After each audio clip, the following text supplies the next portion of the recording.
డబ్బు ఫ్రీక్వెన్సీలోకి వెళ్ళాలి అనుకునే వాళ్ళకి రూట్ చక్ర ఎనర్జీ, అలాగే సోలార్ ప్లెక్సస్ ఎనర్జీ, హార్ట్ చక్ర ఎనర్జీ, ఈ 3 ఫ్రీక్వెన్సీస్ బేస్ లో మీరు మీ ఎనర్జీస్ ని యాక్టివేట్ చేసుకోవడానికి ఎక్కువగా ప్రయత్నించండి. ఫస్ట్ మన చక్రాస్ లో బేస్ చక్ర అయిన రూట్ చక్ర యాక్టివేషన్ కోసము 396 హెడ్జెస్ మ్యూజిక్ ని మీరు యూట్యూబ్ లో ప్లే చేసుకుని సబ్లిమినల్ బీట్ వినొచ్చు. సో దీనికి మీరు ఐఎమ్ సెక్యూర్ అనే ఎనర్జీ తోటి ఎక్కువగా ఈ మ్యూజిక్ ని వింటే బెస్ట్ రిజల్ట్ అనేది వస్తుంది.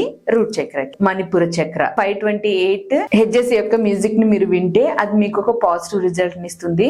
దాన్ని వింటున్నప్పుడు మీరు ఐఎమ్ స్ట్రాంగ్ అన్స్టాపబుల్ అనే ఎమోషన్ తోటి 5 to 8 హెడ్జెస్ లో మీరు కనెక్ట్ అవ్వండి, అంటే మ్యూజిక్ వినండి. అలాగే నెక్స్ట్ ది హార్ట్ చక్ర 693 హెడ్జెస్. మీరు ఇక్కడ అనుకోవాల్సింది నేను ప్రేమని చాలా ఫ్రీగా ఈజీగా పంపిస్తున్నాను, ఈజీగా రిసీవ్ చేసుకుంటున్నాను అని అనుకుంటూ ఈ మ్యూజిక్ ని మీరు వినాలి. మినిమం 15 మినిట్స్ నుంచి 20 మినిట్స్ వరకు వినడానికి ప్రయత్నించండి, అన్ని మ్యూజిక్స్ కూడా. Thank you.